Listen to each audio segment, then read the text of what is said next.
I'm Judy Deglin, and on behalf of the Eastern Connecticut chapter of Hadassah, our president Karen Blaustein, and the Henny Simon Remembrance Committee, I would like to welcome you to our 4th annual Henny Simon Remembrance Program. Henny Simon, Zichrona Livracha, was a much beloved member of our chapter. In her later years, she devoted herself to personally sharing her life experience as a Holocaust survivor with many audiences. Since her death in 2017, we have sought to continue Henny's teaching of the Holocaust to not only broader populations, but also to include a broader scope of subjects. In her memory, it is our desire to continue her legacy of enlightening and educating on issues of history, culture, and diversity, and to continue her legacy of advocacy for peace, tolerance, and justice in a troubled world. Our first program in 2018, Parallel Lives, Bridging Communities, we discussed the commonality of issues with the Black community through the lens of our local leaders. In our second year, my sisters in storytelling joined me in presenting L'Adore the Daughters, a program that explained the Holocaust-related histories of 4 families through the voices of their daughters. Last year, we were to explore images of intolerance with film director Emanuel Rund, a program that COVID robbed us of. This year, we will hear about Journeys of Refuge from Shanghai and beyond. We are thrilled to have Professor Laurence Tribe as our featured speaker, whose early life in Shanghai had a profound influence on the trajectory of his life. And we are delighted that Helen Elperina will be joining us as a special guest whose family history in Russia adds to our understanding of the continued struggle of refugees to find safe harbor. It was the experience of Henny Simon's father in Shanghai that led us to pursue the topic of more atypical routes to the United States. If you have questions, please enter them in the chat at the bottom of your screen. We hope to answer as many as possible at the end of the presentation. And now I will turn the program over to Sheila Horvitz. Thank you. Thank you so much, Judy. And it's wonderful to see everyone here. And I want to tell you how we're going to start. So, as Judy mentioned, with the inspiration of Ludwig Rosenbaum's journey during some of the darkest days in human history, we're going to share the stories of Laurence Tribe and Helen Elperina, stories of enormous luck, enormous courage, and close calls. That's the word used by Professor Tribe during the tumultuous days of World War II and beyond. So I want to introduce them now and tell you something about them. First, Professor Tribe, welcome. We are so glad to have you here. And as you know, I've been working with you the last few weeks and months. And say a few words of welcome to our community, because I know we discussed commonalities of some of your students and people you know, your colleagues in law and people through our federation. So give us a welcome. Well, thank you so much, Sheila, for inviting me and including me in this event. And I'm very happy to be here, answer whatever questions people might have. I feel extremely fortunate to have been able to do the things I have in the United States. When I was born in Shanghai, a couple of months before Pearl Harbor, I don't think my parents could have predicted what would become of them or of my brother and me. But just as Shanghai offered great welcome to Jews escaping from the Holocaust, people like my family escaping both from the pogroms in Russia and in Poland, and from Eastern Europe, finding refuge first in Harbin and then in Shanghai. For people like my family, if Shanghai hadn't opened its arms, we certainly would have perished. And as Shanghai was overtaken by the communists and by yet another totalitarian government, if America hadn't opened its arms, I don't think we would have survived, although some Jews did survive in Shanghai and still live there. But I feel like the sort of survivor among survivors, extremely lucky to have done what I've done.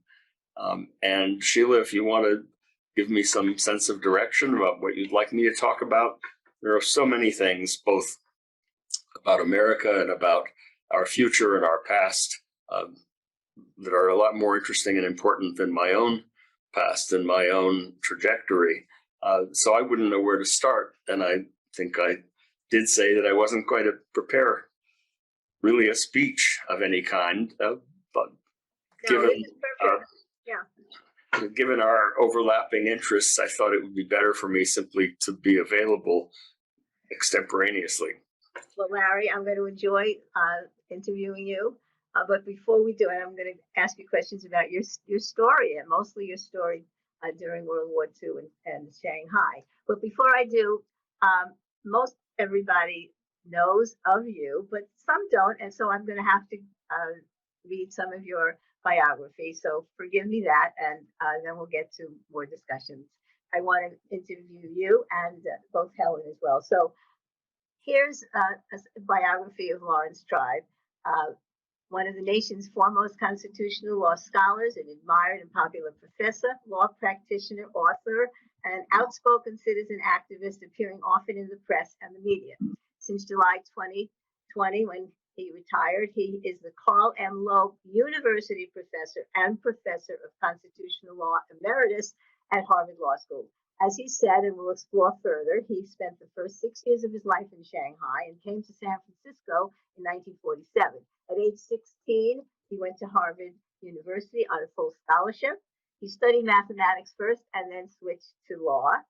He's been a professor since 1969, and when I tell you some of the students who he has taught, you will recognize them. He has been the professor to the Chief Justice of the Supreme Court, John Roberts, former President Barack Obama, Attorney General Merrick Garland, Supreme Court Justice Elena Kagan, even Senator Ted Cruz, and two congressmen that we saw so much last year and this year, Congressman Adam Schiff and Jamie Raskin. His proudest accomplishments include his constitutional law treatise, which is a major leading work in the field, and his work on LGBTQ rights, and his prizes for teaching excellence. And Professor Tribe, Larry, to add to that, just in the last few days, he was named by President Biden as part of a special presidential commission on court reform. Okay, Larry, before I finish talking to you, I want to turn to Helen and introduce her, and then we'll get back to questions about you.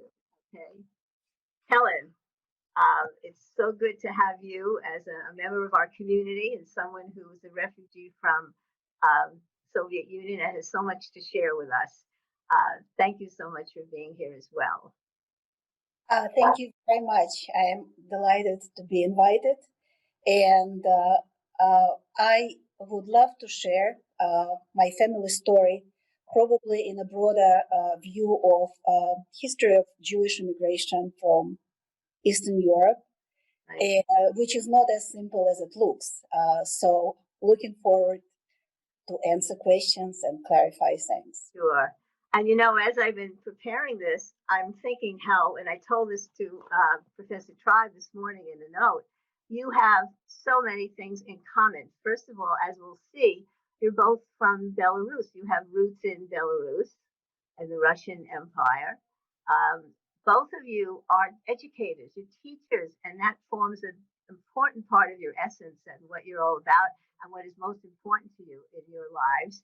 And thirdly, which we'll also learn about, each of you have the most courageous and extraordinary fathers who have extraordinary experiences that shape your history and your lives.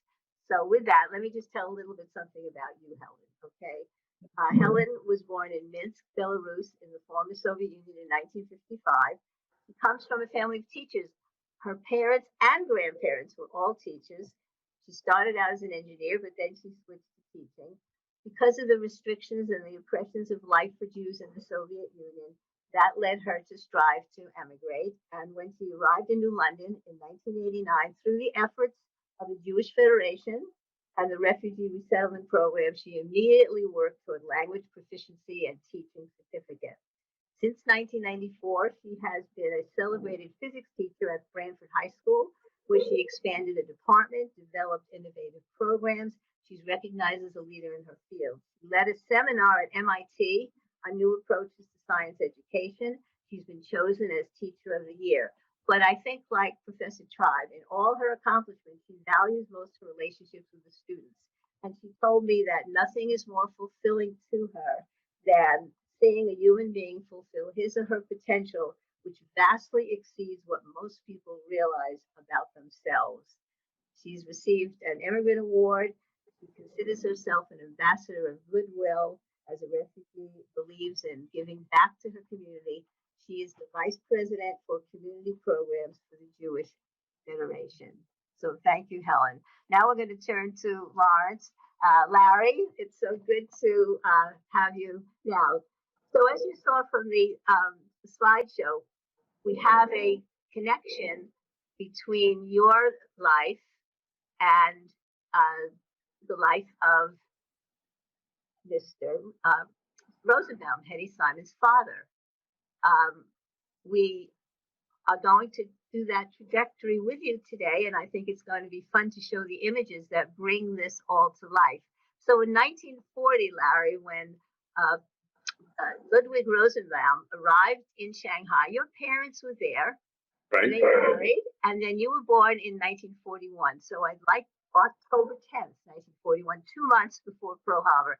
I'd like you to tell us about the history of your parents. Here's a photo of you and your parents in Shanghai. But tell us about the backstory of their Eastern European roots and how they made it to Harbin, Manchuria, and then Shanghai. Sure. Well, my father was born in a little village near Minsk, so not very far from Helen's roots. I think it was called Luninets, but it was completely wiped out by the Nazis later on. And he and his family traveled across the entire sort of all of Russia, the Trans-Siberian Railway past Baikal, Lake Baikal, to Harbin, where my father met my mom. She was born in Harbin in 1915. She was there because her parents had come from Belarus, and I think her mother actually came from the Ukraine, her father from Belarus. But it was really a completely inhospitable environment for Jews. Harbin at that point sort of opened itself up to Jewish refugees for a period of time. And my father, who was about 13 years older than my mother, my father and mother met and fell in love in Harbin. But it wasn't very long before the Jews of Harbin were no longer welcome there. And so they traveled to Shanghai, were married in Shanghai, and I was born there in October of 1941. My father, in the meantime, in the 1920s, had gone to California, to San Francisco, as a matter of fact, where I later spent part of my growing up. And in San Francisco, he sold cars. Actually, at that point, he hadn't yet begun working as a car salesman. He was a short order cook. He had no education to speak of. He graduated from high school, as did my mom, but I'm the first member of my family to ever gone to college. In any case, my dad went to California, became an American citizen, was unfortunately persuaded by his best friend that going to college was a waste of time, so he unfortunately didn't really become educated. My parents had great ambitions for me to go much farther than they did educationally, but I grew up in a home with almost no books. It was, in that way, not a very characteristically Jewish home.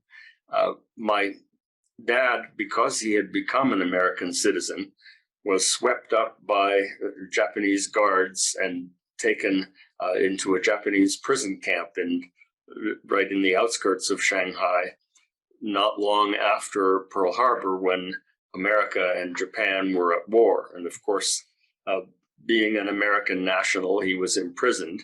And we basically spent the war years, my mother and I had an uncle and 2 aunts, kind of scrounging around in Shanghai. We lived in the French concession. We were very poor. We were not like the Sassoons or the Kaduris. We were not among the Jews who could very much help others. But we did our best. And my mother sort of basically brought me up alone without a father in the home. Right. So we have another slide. The next one of you is just you and your mom. Right. This is probably when your dad was. And I just want to ask you and point out too. We showed in our previous slideshow that many of the Jews who came to Shanghai between 1938 and 40 from Germany and Austria were put into the Shanghai ghetto, but your Right. family was not. Is that correct? You did That's not. right. That's right. And the odd thing is they arrived early enough so that it's unclear to me, and unfortunately I didn't have enough curiosity before my parents died to really probe the history. It's unclear to me how they avoided being in the ghetto. We lived in the French concession throughout the war, and that had its pluses and its minuses. One of the minuses is that we were in sort of the direct aim of the American bombers when the Americans, quote, liberated, unquote, Shanghai from the Japanese who were occupying it. They flew overhead, and the house both to our right and to our left were completely demolished. Right. I still remember the sound, the feel of the explosives. Yeah. We nearly were killed then.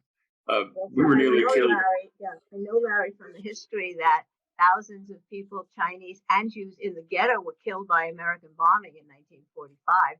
So you're right. probably referring to that. Certainly. Exactly. And actually, there were so many narrow escapes.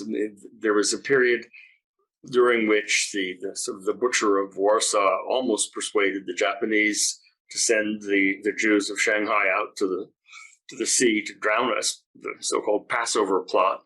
That didn't quite materialize. Another narrow escape for me, which I learned about moments before one of my Supreme Court arguments, was that the CEO of Pennzoil, who was my client in a big Supreme Court case called Pennzoil v. Texaco, was among the people who was bombing the French concession during the time that I was almost killed. So I told him just before I stepped up to the podium in the Supreme Court, I'm glad that your aim was as bad as it was. Wow. He was. All right. So now I want to show the next slide is epic in my book. And I saw you on TV a few months ago when Merrick Garland was going under his Senate examination to become the Attorney General. And with so much emotion, with tears in his eyes, he talked about how important it was to pay it forward, same language you use, because his parents, his family were refugees from the pogroms of Eastern Europe. And when you heard that, you told the host of the show who was interviewing you how important that was to you, and you mentioned the flag. And I do recall I asked you, please send me a picture of the flag. So now you have to tell that flag story. It's very. Well, I will tell the story. When my father was interned in a Japanese prison camp, he was allowed to have very few possessions with him. He had a trunk, a small trunk, in which his clothing and his personal possessions were. And my mom, didn't know that he would ever leave that camp because not everyone survived. One of the things that she gave him and that he smuggled into a false bottom of the trunk was an American flag. He was very proud of being an American. He identified not only as a Russian Jew, but as an American citizen. He was proud of it. And that pride was bound up in this flag. If he had been caught having an American flag with him, he would have been probably tortured and killed. But he believed enough in the promise of this country that was fighting the Nazis and fighting the empire of Japan that he hid that flag throughout his imprisonment. And when he was released from the camp shortly after the war, basically he was released days after the bombing of Nagasaki, he took the flag with him. He kept it as I was growing up in Shanghai. When he died in 1980, on his 40th wedding anniversary, my mom, of course, held onto the flag. And when she died, it was one of the few things that she had that she could give me. And so I have it folded up in one of these triangular cases, and it's sitting in my office at home. You can't quite see it behind me because it's at the wrong angle, but it's one of the things that I treasure the most. And when the flag burning cases reached the Supreme Court, I had a very mixed feeling. I thought that people should have a right to express their protests to the Vietnam War by burning the flag. But it kind of hurt me physically, viscerally, to see the American flag burned. But it hurt me even more to see people imprisoned for burning it, because what it stood for was the right to protest, including the right to burn the flag in protest. So a lot of my feelings, both patriotic and in terms of civil rights and civil liberties, are bound up in that flag, as well as my affection to my father, who was really the kindest man I ever knew, and my mother, who I'm really glad saved that flag all those years. Right. So the next slide is something I tried to capture, like the plaque that's on the flag. Can you read it? It says it's the Putong concentration camp. Concentration camp, Shanghai. Actually, the words are blurry because of the photography, but he was interned in February of 1943, and he was released in August of 1945. And during that time, as I say, we were living without my father at home, and I was always mystified by why the guards took him away. I mean, I was too young to understand that nations do that to the nations with whom they are at war. So I thought that he was simply being punished for no reason at all. And I think my sense of injustice and the desire to protect innocent people from being victimized and persecuted and harmed traces in part to my sense of confusion and outrage at my father being taken away. Okay, so let's turn to the next slide. When you were growing up, you were 0 to 6 while you were in Shanghai. These are just images of Shanghai in the 40s. What do you remember? What is your first memory? Do you remember the street scenes or anything like that? Well, my first memories were of seeing something like that, but also of men carrying wooden cages on their shoulders with crickets in the cages. Crickets were kept as pets in Shanghai when I was growing up there, and I still have a special fondness for crickets tracing to that. And I also remember the sycamore trees along one of the avenues, Avenue Pétain, I think, in Shanghai. And when I came to Harvard when I was 16, I had a special fondness for the trees along the Charles River, which were really the same kind of tree, but a different variety. And it wasn't until I came back to Shanghai for the first time in 2008 and saw those trees and made the connection that I realized what it was about those particular trees that had an odd resonance for me. Right. The other thing you didn't mention in relation to your dad, that you went to the concentration camp for visiting. What was that like? Well, I remember being in a rowboat going across the water that you see in that picture, I think, from near the Bund. And I remember arriving at this huge empty building. It was a tobacco factory, though I didn't know that at the time. And I remember seeing the cots in which the prisoners slept, and there were cans at the feet of these beds. And when I asked my father, I still remember, I think I was only 4 or something like that. I still remember when I asked him why they had these tin cans under the feet of the bed. He said it was so that the rats wouldn't easily get into the bed and bite people on the face. I remember the ceiling was leaking. There was water all over the place. It was horrible. It was quite dismal. I also saw the first black guy there. It was a black guard. I still remember he was very dark skinned. I don't think I'd ever seen anyone other than an Asian or Caucasian person before then. And I was a little, I guess, alarmed. I had never seen anyone who looked like him. And I remember he picked me up in the air and he said, "You don't have to be afraid of me." He must have spoken Russian because that was the only language I understood. "You don't have to be afraid of me. My children aren't afraid of me. Here, let me toss you up." And I wasn't afraid anymore. I still remember that feeling of being tossed in the air by this guy that I found unusual to look at. Okay. So now, Larry, it's 1947, and you are leaving Shanghai for San Francisco. And Right. this is the home that you sent me that photo that I think your mother lived in that home until her death. Is that right? Yes, she lived there till she died. But actually, we didn't live there right away. We first lived on a place downtown on Clay Street, then a couple of other little apartments.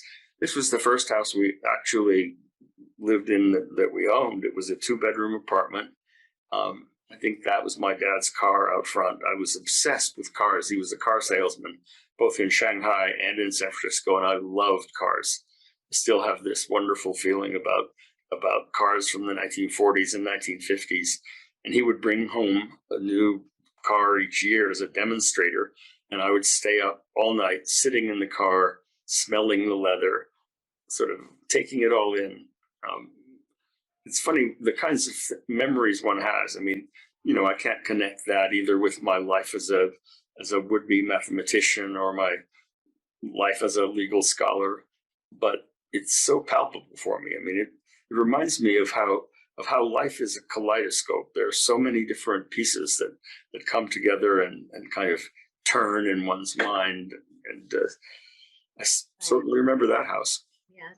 So the other interesting thing is life for you in San Francisco when you first arrived. You spoke only Russian, and for the first couple of years in the U.S., you refused to speak English. Is that right? That's right, because people, the kids made fun of me if I spoke Russian, and they wouldn't understand what I was saying anyway. And I didn't really know how to speak English, so I didn't speak at all, or really very little. I mean, at home, we spoke Russian with my parents, but at school, I was very quiet, but also very disobedient. I got into all kinds of trouble. I mean, I was definitely not a well-behaved boy, let me say. Okay. And so... and once I started talking, I never stopped. All right. Well, they knew you were a good student, though. That came through no matter what language you were talking, I'm sure. The next is Jewish life in America. And here you are at your bar mitzvah, right? The next photo is of your family. That's let me say that the bar mitzvah photo, if you want to go back to it for a minute, that was my dad on the left, and it was Rabbi Golan to my right, I guess to my left, as I was looking forward. I still remember the bruchas and some of the prayers that I recited as a bar mitzvah boy, but I hated Hebrew school because it was taught by a teacher who really did not believe in teaching in the way that I think Helen and I probably do, namely learning from your students as well as teaching them, having a dialogue with them, trying to find out what it is they would like to know. In my case, he just said, "You're very smart. You don't need anything. Just do it." And there was no sense of inquiry, exploration. I didn't learn any history. So what congregation was that, Laurence? It was the Ner Tamid in San Francisco. Okay, great. All right. And the next one shows your folks at the time, your mom. Your dad, my mom and my little brother. I always called him Shurka because his name was Alexander. He unfortunately died 4 years ago, quite suddenly. He's younger than me, and it's not clear why. It was like a sudden, inexplicable death. Oh. And I miss him every day. He was the funniest little kid and a wonderful person. He was not only Jewish and a psychiatrist, a really good psychiatrist, but a Zen Buddhist. Wow. And he became a Zen Buddhist minister, priest, I guess they called them. And he certainly had a more tranquil and approach toward life than I was ever able to manage. I mean, we had a very similar sense of humor, but he always had a sense of remarkable calm about him that I admired and miss a great deal. Oh, okay. Well, our condolences. So now, here you are. So I read your biographies. Mm-hmm. You know anything about Harvard University? You had a friend who said, "Hey, Larry, why don't you try to get into Harvard? you figured with your means in San Francisco that you were just going to go to Berkeley, but you made it into Harvard. Well, What? Sheila, when he first mentioned Harvard, I had never heard of it. I know, yeah. Go to Harvard. What is Harvard? I didn't know it was a university. Right. His name was Ben Saw. He's still a very good friend of mine. He's a retired heart surgeon in California, and he ended up going to Haverford, and I ended up going to Harvard. I guess that picture is when I first joined the faculty. Right. So you started out in mathematics, and you loved art, but somehow you turned to law, and you decided you're not going to go to a law firm. I mean, probably every law firm in the country was ready to give you an offer, but you decided to teach, right? Yeah, although I assumed that I would end up going to a law firm. Teaching just became an opportunity. When I was clerking at the U.S. Supreme Court, both Harvard and Yale and Stanford and other schools were interviewing at the Supreme Court to talk to the law clerks, and I got offers from Harvard and Yale, to my great surprise, and I ended up deciding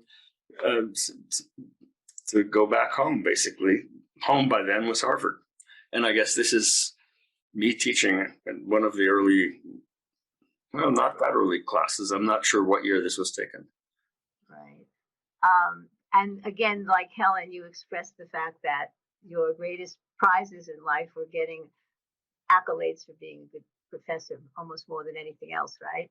Yeah. Well, I loved teaching. I poured myself into it. I miss it, except I sort of feel I'm just teaching in a much larger classroom right now without walls, basically explaining things and helping people understand and engaging in interaction. But for the internet, it would be much harder, because the one thing you can do when you're teaching virtually rather than really is not exactly miss being in the physical classroom. I used to like being in the proximity of students. You get a lot from real as opposed to virtual interchange. But on the other hand, when you are able to reach out to a very large group of people and not in only one-way conversation. I mean, the one thing I like about Twitter is that I get, thousands of responses to what I write, and some of them are thoughtful and interesting, and I respond to them. You're right. I think this pandemic period of time has probably made an explosion in the kinds of social media that we've been using, and you certainly are a chief practitioner of it. And I have so many people here who've told me what great followers they are of you on your Twitter account, so that's kind of fun. Let's go back to Shanghai, because in 2008 you took a trip there. Tell us about the nostalgia and the memories that you realized when you went back. Yeah, they actually, apart from the time that I first visited Israel and had this overwhelming emotional feeling of coming home, even though I'd never been there, apart from that, this was another homecoming that I didn't expect to feel so emotionally. Drew Faust, who was then the president of Harvard, had sort of orchestrated a reunion for people from around the globe, for Harvard alumni, former professors, that kind of thing, in Shanghai in 2008. And she knew that I had come from Shanghai, so I accompanied her and a few other Harvard professors on that trip.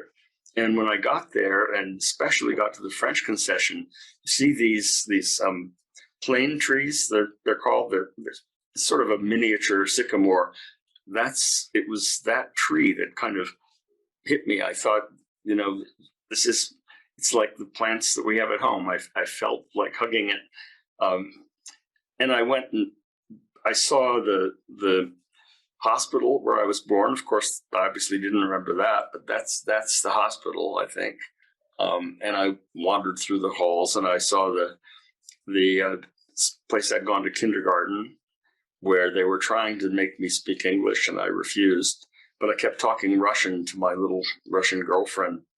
She was 4 years old, I think, sitting to my right. And then I know that when my mom died, my brother Shurka found a kindergarten, a kind of a report card about what a naughty kid I was, and how I didn't have very good fine muscle coordination and couldn't carry a tune.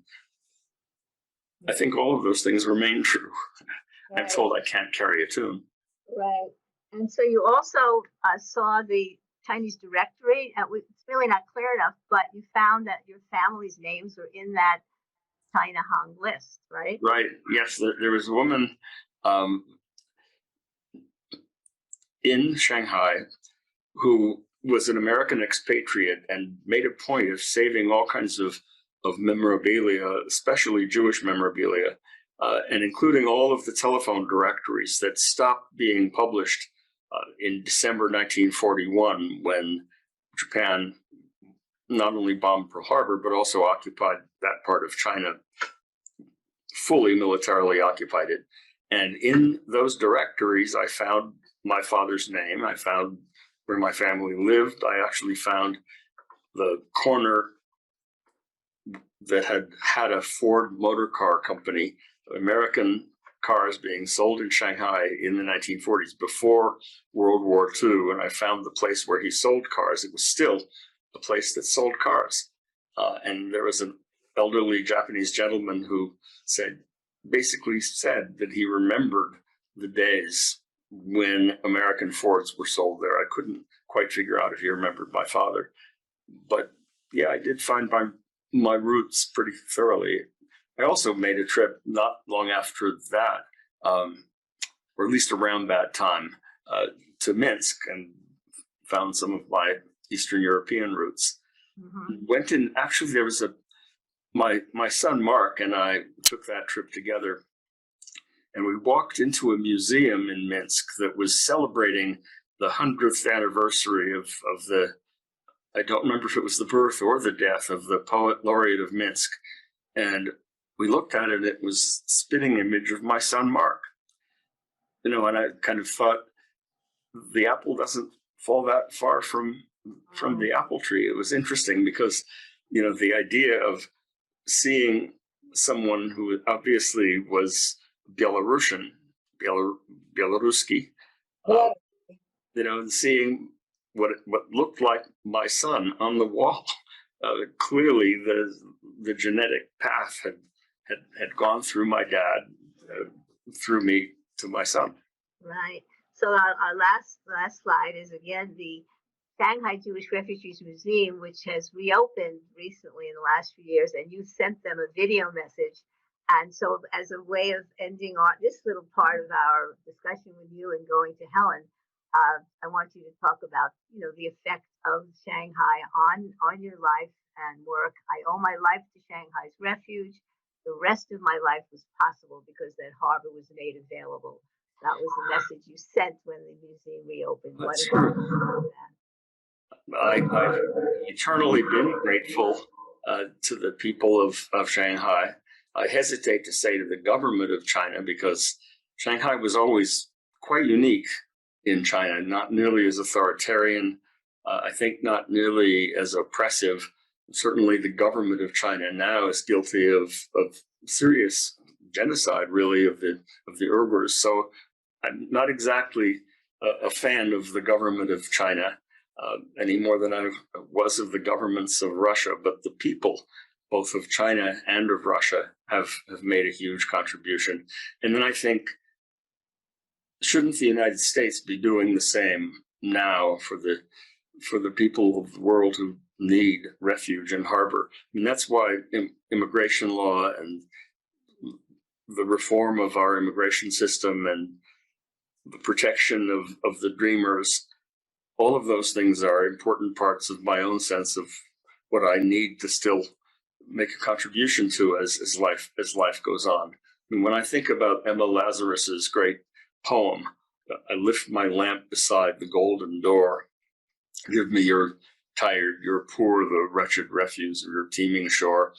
That speaks to me in a way that very few political scripts do. And because Shanghai opened its doors to me, and because America did, I feel terrible when the United States shuts its doors. My friend David Riskin, a great playwright, has written a play, FDR and the Jews, which is about the disappointing way in which the United States of America didn't open its doors to Jews who wanted to come here during World War II. The famous episode of the St. Louis that was turned away repeatedly. That play hasn't been on Broadway yet, but I think it will be a great success when it is, because it will remind people of the unifying world experience of immigrants who need to find a safe harbor, and whom we turn away only at cost to our own humanity. Right, and you and your family survived at a time when the doors were closed, mostly to America. We changed our immigration policy in the 20s, and Right. it was difficult. And Shanghai was one of the only refuges in Right. the world at that time. So now we're going to turn to Helen, and then we'll get to your questions. Thank you, Larry, so much. Thank you. We could ask. We could go on forever, but let's see if we can talk to Helen for a bit, and then we'll take questions from people in the chat. Helen, it's wonderful to see you. And so again, 1941 seems to me the convergence date. Laurence Tribe is born in 1941. Ludwig Rosenbaum finds refuge in Shanghai from Hitler in 1940-41. And then your father in 1941 does something so exciting and wonderful, right? Helen, tell us about June 1941 and a young man named Helen Elperina. Yes, that's the name of my dad, who was a very, very gifted, unusual person. And he was born in 1932. And the family of two teachers, his parents and him and his brother, used to live in Minsk before World War II. Nazis attacked Minsk on June 22nd of 1941. And my father was the one who basically forced the family to run. He was, as the Minsk was under bombardment, and people had all kinds of situations. Not all of them could leave right away. Somebody had a sick mother, somebody had a child in a camp, but he was completely insisted, and he forced his family to take the most necessary things and run. And only because of his persistence, the family survived. Because in 4 days after that, Minsk was taken by Nazis. And basically that 4 days later, all Jewish populations was separated into two groups, the one who mostly survived and the one who mostly was killed. And what's important to remember, in the narrative of Holocaust that we have of 6 million killed, we usually talk about people who were killed in concentration camps. But out of 6 millions, 3 millions are people from Eastern Europe who were not even transported to concentration camps. They were killed in their small shtetls or villages, in Minsk ghetto, in all ghettos which were popping like all over former Soviet Union. And there were no graves and there is no record. And part of my family on my mother's side were killed in Minsk ghetto. And by miracle of my father's acting out that way. And he always would tell me, I just thought we had to do it. He saved the family. Right. Now, your dad, just like Henny Simon, was very active in the Federation Strachwitz Holocaust Resource Center, and participated in many discussions with young people, students, the community, telling his story as a survivor of the Nazi assault on Minsk, right? Yes, and it's interesting when Jerry Fisher asked him to do it. you have to understand that somebody who started to learn English at the age of 62, and he was a very brave man. He took it over, and as strange as it is, students loved him because I think he didn't have filters. He was very funny. He was telling the stories the way they were, and he was very honest. And I talked lately with some of the students with whom he met, and they remembered how wonderful he was. And one more time, we're talking about somebody whose English was very limited, and who was brave enough to take it over. He told me it has to be done, and I have to do it. And he was also a physics teacher, was he not? Yes, and I will back to the family history a little bit. Before revolution, when Jews lived in shtetls, the range of things they could do was very limited. In a way, a revolution opened the door for Jewish young people to get education. They lost religion in the process, as all religions were forbidden in Soviet Union. But in my family, all four of my grandparents who were from shtetls got high education. They became, two of them were teachers. One of them was a doctor. One of them was a scientist. And all of them, so from revolution, as terrible as it was, they were able to get ability to get education. My father also got education. He was a physicist, but at that time already, it was the time after World War II. Anti-Semitic policies of Soviet Union were in full swing. He was a brilliant man. He graduated at the top of his class, but he got in Soviet Union, as in socialist country, you are not choosing your job. The government tell you where you will work. And he got a job in a very far away village teaching physics, while people who were much less successful students got the places in working for national science institutes and so on. And he never complained. He loved teaching. He was a wonderful physics teacher, and I think he gave me this love. Right. Now, I want to go back to the first photo because we didn't do it justice of you. You're beautiful there, and your parents. What was your mother's name? My mother's name was Deborah Milibotsky, and she was also a teacher. She was a Russian language and literature teacher. Right. Also, now, when you told me, Helen, that when you were born in '55, you lived in barracks. Tell us about that. And Russia, the Soviet Union at the time was recovering from Stalinism. Tell us about that. Yes, I mean, when I was born, my parents were so lucky. They got smallest possible room in a barrack, and they were happy because most people couldn't even get that. The barrack was populated by families of teachers, and it was a very, very interesting mix of people. But they never complained. They had almost nothing. I never remember, there was never a talk about money because there was no money, you live on what you have.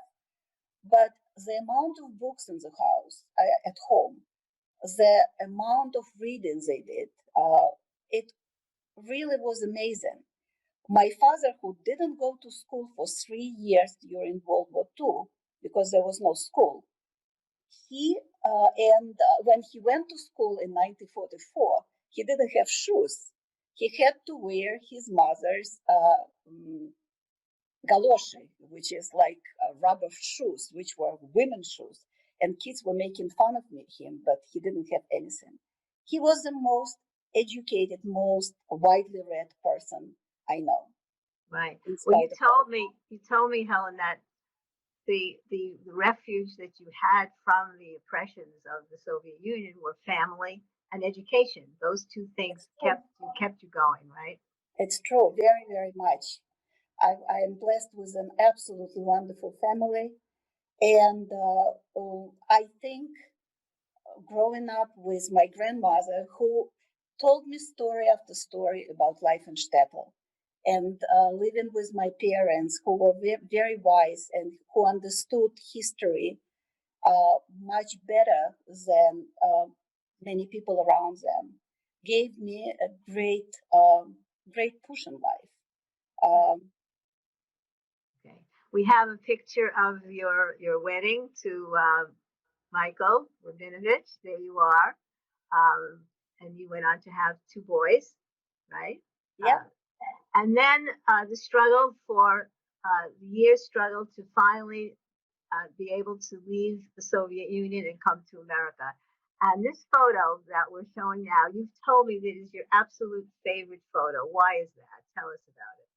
so in 1989, it started a little bit earlier, probably in 1987. All of a sudden, Gorbachev, who was in need of feeding the country, and Russia at that point didn't have grain, Gorbachev made a pact with the West that some groups, minority groups, would be let go. And we were very lucky that we were among people who were able to get permission to leave Soviet Union, because the family was locked in for 70 years under Iron Curtain. And on this photo, it's taken on September 16, 1989, where just near the border, crossing the border from Brest, which is Soviet Union, to going to Vienna, Austria. And if you can see, we didn't even have suitcases. We couldn't buy it. So you can see it's the family of four of us, my husband and two children, his mom and dad and grandmother, 80 years old grandmother, and his sister with her family.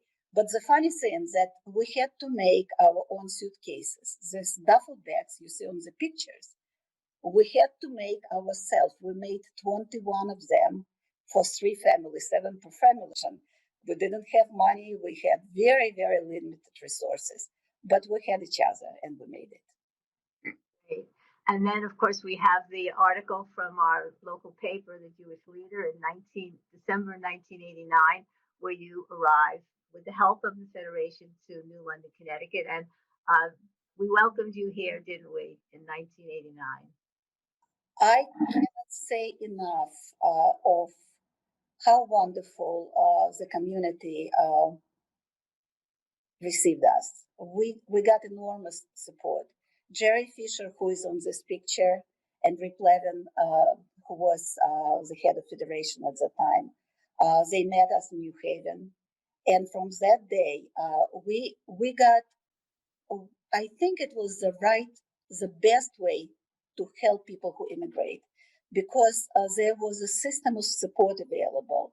And between Jerry and Musa Zilberman, who was working in Federation, and many people who helped us in the community, we received a very quick start. We both, me and my husband, started to work within the first several weeks. I think after 1 month, we were both full employed. Starting from making $5 an hour, I started in childcare, but in half a year, I had a certification, teaching certification in 4 areas. And I would never be able to do it without help. For example, Tracy Razor, who was my, in a way, mentor in the community, took me to State Department of Education, and they looked at my paper, and in half a year, I was fully certified. But I would never be able to do it right away myself if I would not get this help. So immigration is tricky. It has to be done right. And I think we are extremely lucky. I mean, my family and people who came with us, that we got enormous support, which we are very, very grateful still. And Jerry, thank you. I know Jerry is here. He was wonderful all these years in every respect. Right. He has said, and we put it in the article we wrote about you and the leader, that was the best accomplishment that he made as the head of the Federation. Let's turn to just the last couple of slides. This one, again, is your son's bar mitzvah, and I put it in there because you had told me how hard it was to practice Judaism for so many Jews in the Soviet Union during those years, and how this really brought you back into the community, into the Jewish community, right? You are absolutely right. We lost religion. We were very Jewish, very tribally Jewish, and we still are. But religion was lost for different reasons for most of Soviet Jews. For us, being Jewish was ethnicity. It was in your passport. You were Jewish.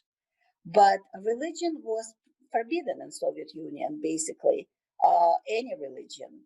And our grandparents tried to shield us, and they tried to shield their children from being exposed to it because it was dangerous. You could lose a job and so on. So it's interesting how you can be very Jewish, but feel very Jewish, but not know anything. But when we came here, as I said, we were very lucky.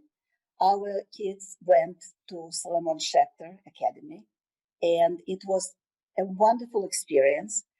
And both of them had bar mitzvah. And I think that brought us all back to religion. I mean, it's amazing to think that in the family where my great-grandfather was a rabbi back in at the beginning of the century, and after that everything was lost for 70 years, and we came back to this. And I think we are very, very lucky. We found our home. We're still very interested in Jewish affairs and Jewish life. And I think if you would say what is the most important thing for us in identity, it's probably who you are. It has to do with being Jewish. Right. I think that's a wonderful way to end this segment of our discussions. The last slide, the Branford Education Hall of Fame. We already talked about you being one of the celebrated physics teachers in that community. But your last comments about joining the Jewish community of New London County after coming here are really what's most important. So now I think we want to open up our chat. Judy Deglin has been reviewing the questions. And Judy, are you ready to start the question and answer session? Yes, I am. Okay, wonderful. So the first couple of questions I have actually are for both of our speakers today. The first question is, how did these experiences influence the lives of your children and or I would assume there may be grandchildren already? And Larry, you want to go first? Sure. Both my children, Mark and Carrie, are wonderful human beings and very successful artists. They both teach. They've, I think, taken from me the love of teaching. Art was something else that I loved and dabbled in as a kid, but I was never as creative as they are. But I want to say something unrelated to that question, if I might. When I talked about FDR and the Jews, I mistakenly conflated the names of my two wonderful friends, David Rintells and Vicky Riskin. They're both playwrights, but the play is written by David Rintel's, the play FDR and the Jews. I think I called him David Riskin because I think of the two so closely identified. But I'd rather hear from Helen. Yes, I'd like to hear what Helen. Thank you. Talking about children, I think we have two wonderful, wonderful children, really. Warm, smart, caring people, both married. And I think being children of immigrant forms them. They were, especially the older one, knew when we came, we had nothing. We had to take care of everything ourselves. Both of them appreciate very much this country. I think both of them understand very much what we left behind. When we went once, it was one time too many. We went once back to Minsk to take our younger son to see the city that Larry saw with his son. And our younger son at some point told us, I couldn't believe that's the way you live. So I think the experience of the family left them to be much stronger and much more appreciative people. Thank you. The next question is for Professor Tribe. How did your father become an American citizen while living in Shanghai? And in addition, someone was interested in the timeline of when your father, why and when did your father leave San Francisco? Well, my father didn't become an American citizen while living in Shanghai. He became an American citizen while living in San Francisco in the mid-1920s when he came to California from Shanghai. He came to California actually from Harbin before going to Shanghai. And when he was in California, he became an American citizen. Then we came to Shanghai in 1947, and he never left. He lived and died in Shanghai. I mean, in San Francisco. Okay. Okay, thank you. I have questions for Helen. How did you meet your husband? How did I meet my husband? In Soviet Union, we could get, to get higher education, Jews had basically two options: to go to a teaching college or to become an engineer. You couldn't go to law, you couldn't go to medical school, many things were closed. So I went to engineering school, and my husband went to engineering school. The funny thing is that years before, my father was tutoring my husband, and we kind of met but never remember each other. We met back in school, and by chance, I was working on big project on details of automation, and he helped me with it, and that was the beginning of our 44 years life together. Yeah. Thank you. This question is actually, it's for both of you. Did your families remain in touch with people, Professor Tribe in Shanghai, and Helen, did you remain in touch with any people from Russia? Well, when my parents came to San Francisco, almost all the people that they knew from the Shanghai area in the Russian Jewish community, because it was a very tightly knit community in Shanghai of Russian Jews, exiles, they all moved to California. A few in New York, a few other parts of the world. I had an uncle who went to Australia, and I had an aunt who went to Israel. My grandparents ended up in Israel and Australia. But the Russian Jewish community in San Francisco, I keep saying Shanghai, San Francisco, because I think of them almost interchangeably as my hometowns. The Russian Jewish community in San Francisco was very closely knit. All my parents' friends were Russian Jews from Shanghai. So as I was growing up, I didn't really know any typical American families. That didn't happen until much later. I thought that, it just didn't occur to me that you could have friends outside your own ethnic community. Some of my parents' friends were Orthodox Russians, not Jews, but almost all were Russian Jews and from Shanghai.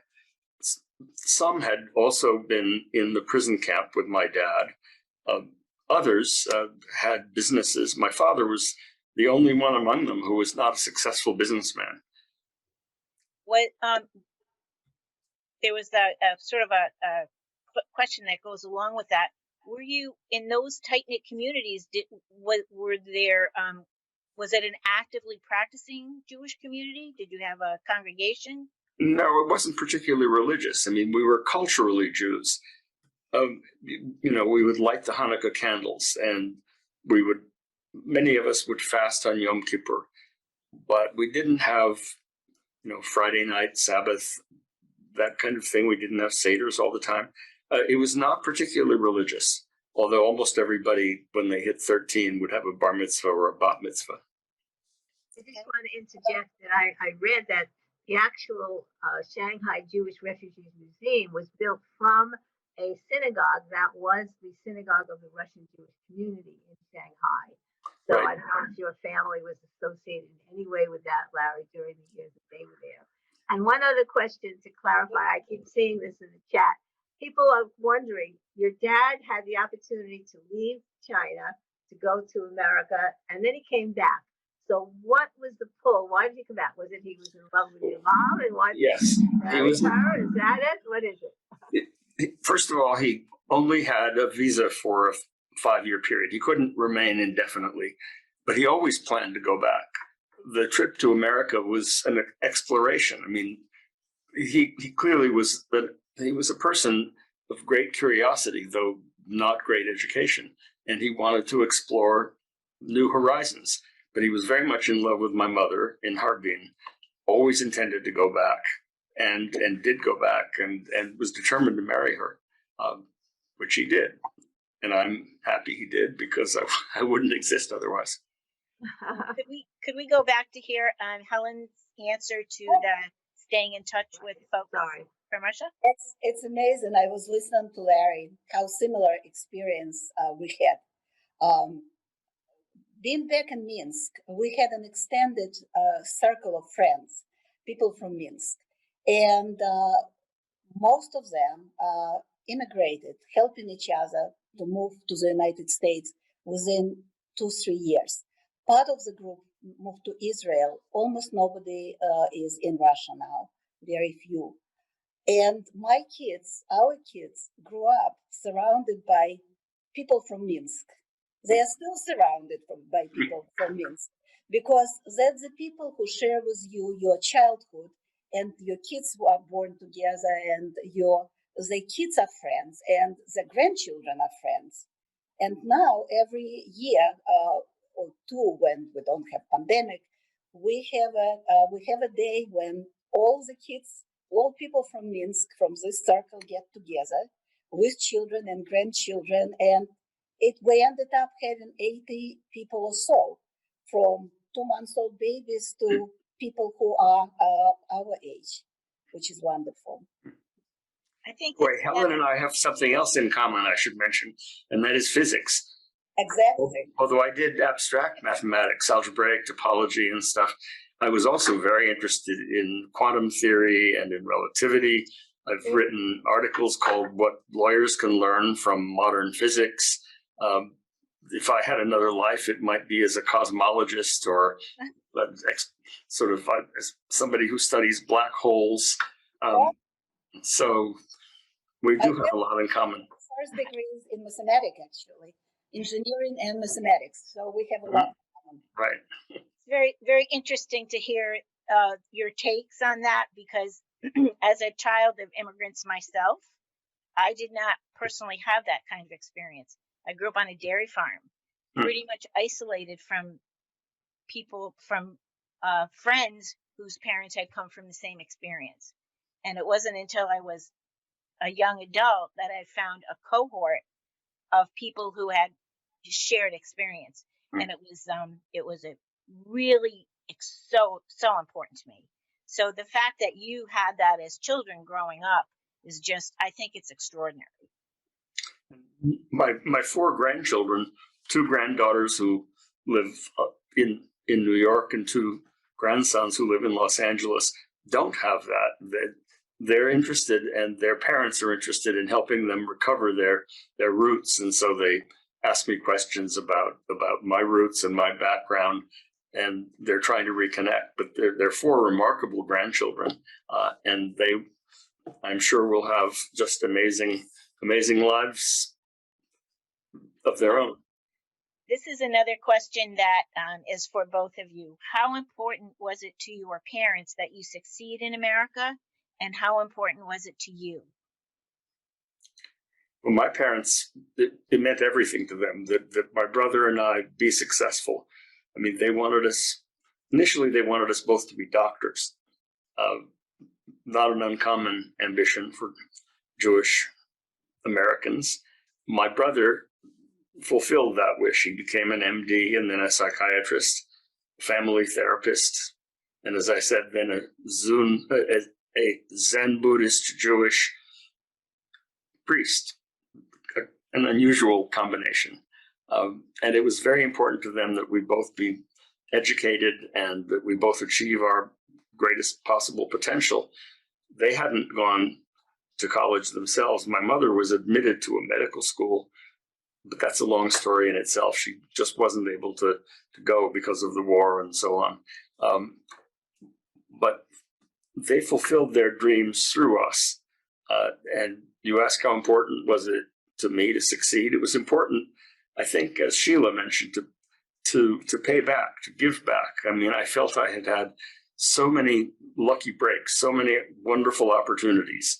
I've always felt as though everything just everything happens by luck. We can't take credit for our own talents. But it was important to me to work hard and take what I had and use it to help people. And I've had a wonderful life because I've had an opportunity to pass things on and to teach. I have, thousands of people out there whom I've taught, who I hear from them often. I get all kinds of letters. Oh, I saw you on TV last night, or I read this tweet, or I read that book or that article, and thank you for helping me with this and that. That gives me a great feeling that I've managed to sort of pass on so much of what I had. And I would say, was it important for my parents? Absolutely. But the most important thing for them happened when we told them quietly that we decided to leave Russia. And it was a very difficult step. We were leaving my parents behind. And they said, go, you have to do it. You have to do it for your own kids. You have to do it for yourself. And we will join you. And they did in 2 years. We were very lucky. But it was fulfillment, not, we wanted to show them that it was the right step. So we worked very hard. We had a goal not to use any social services, to go to work, start from the bottom, and support ourselves as quickly as we could. And I think they were very proud of us, the same way as we are proud of our kids, who were also kids of immigrants and did everything they could to pull themselves up. That's probably the answer. Judy, we could have about 10 minutes more in the program, so see if you can get another few questions in, and then I have one last question to ask as we conclude. Okay. Great. I have an excellent question, I think, for sort of bringing this full circle. Someone has shared that they have a 16-year-old son who just read Night for English class. The teacher uses a teaching guide from a specific website called History Facing Ourselves. What do you think is the best way to make sure generations continue to understand in a thoughtful way what happened, rather than just hearing words? Well, I think encouraging them to read deeply in the history of Western civilization and of the world, reading about not only the Holocaust that unites all of us, but other genocides in history, reading about how horrible the slave period was, the original sin of America, how horribly we treated the Native Americans, but how we've gradually, slowly, with halting steps, improved. I suppose immersion in the past is indispensable. And I think happily there are more and more docudramas and documentaries, and I think visual history is terribly important. It's just a cliche that a picture is worth 1,000 words, but when you see that guy's neck, Chauvin's neck on George Floyd, that says more than reading articles about police abuse could ever teach anyone. So I think immersion in the story of our past, the many intersecting stories of our past, and how we have only gradually begun to move forward and how many dangers lie ahead. I think that we're by no means out of the woods. We've had a very near escape. The insurrection almost succeeded. We may have other tyrannical, kleptocratic, autocratic presidents in our future. We're not by any means safe. We have the Electoral College, we have gerrymandering, we have voter suppression, not only in Georgia, but everywhere. We have to see how that connects with the past of Jim Crow and with the way our country began. And I think that kids who don't learn about the past and who are barely familiar with the trajectory by which we got here are very much more likely to be indoctrinated into authoritarian philosophies. They don't quite see what we have to lose. They say democracy is it's all very nice, but that it's just an abstraction. Well, it's not an abstraction. I agree with Larry. I would just add, and it's my view from outside as a teacher, I think what's lacking in this country is a good approach to history. Kids are taught fragments. They never have full story. And there is no good world history course. There is no requirement. Everybody is teaching different things in different time. So I think that's the key, in a way, to give three-dimensional, multifaceted picture of the past, which connects to the present and future. And that's something hopefully we will see. Okay, thank you. Thank you, Judy, for those great questions. And I have one last question and comment to try and bring this together. So, as we think about what Larry's been through, and Helen and their families, and Henny Simon and her dad, Ludwig, I keep thinking that throughout our history, we're always seeking refuge from expulsions and persecutions. That's what we Jews have been seeking our entire history. And America, to many, has become the ultimate refuge. I know Helen feels that. But I want to ask you, is America still our ultimate refuge? Larry, what can we do to make sure that we have refuge here in America, and we can protect what we need to in terms of our culture and our philosophies and our way of life? And same question for Helen to wrap this up. Well, I think each of us has to ask how in our own lives we can make it more likely that the elements of constitutional democracy can be preserved. We have to be on the alert to things that threaten the survival of what makes us special. We can be a beacon of hope to the world, but only if we don't let the light go out here. And what that means is identifying efforts at voter suppression and fighting them as hard as we can, encouraging people to make contributions to voter drives. Jamie Raskin, for example, when it was clear that he was not going to lose his seat in the midterms, continued to raise money for something that he called the Summer Freedom Project, where students all over the country, people who were about to turn 18, were encouraged to register to vote and to get others to register to vote.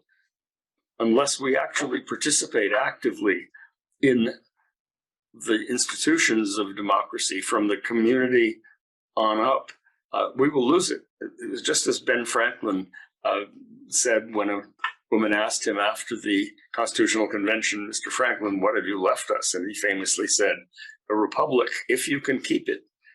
I think what we need to do is work our hearts out to keep it alive, not take it for granted, not assume that alone among the constitutional democracies of the world, we are simply bound to live forever. We're not. We will only survive if we keep working at it. And working at it means opposing those institutions that threaten it, trying to work to get rid of the stupid electoral college, which almost doomed us on more than one occasion, absolutely working hard to encourage the full active participation of people in not only remembering the past, but trying to improve it and move in a constructive direction. Thank you. And Helen? My message probably will be more optimistic. In terms of, I spent 35 years of my life in the most totalitarian country. I know I have a lot of friends who had similar experience in Cuba and other places in China.